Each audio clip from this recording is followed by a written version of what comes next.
अगदी लहान मुलापासून माता भगिनी असतील, वृद्ध असतील, तरुण असतील, शेतकरी असतील, सगळ्या वर्गातली लोक अगदी घराघरातून बाहेर पडलेले आहे आणि हा उत्साहच आपल्याला या ठिकाणी सांगून जातोय की डॉक्टर अमोल कोल्हे हे विक्रमी मतांनी या ठिकाणी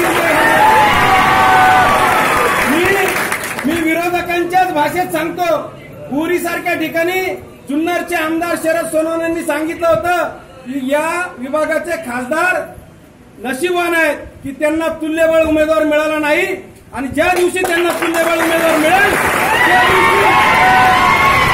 त्या दिवशी या खासदाराचा सगळ्यात जास्त मतांनी पराभव होईल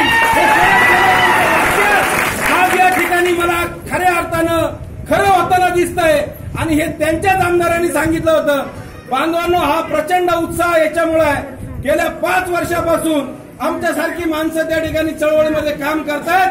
शेतकऱ्यांना 5 वर्ष पिळवायचं काम, शेतकऱ्यांना नाडायचं काम आणि शेतकऱ्यांना देशोधडीला लावायचं काम या खोटारड्या सरकारने या ठिकाणी केलेलं आहे. देशाचे पंतप्रधान त्या ठिकाणी खोटं बोलतात आणि इथला खासदार सुद्धा खोटं बोलायचं काम करतोय.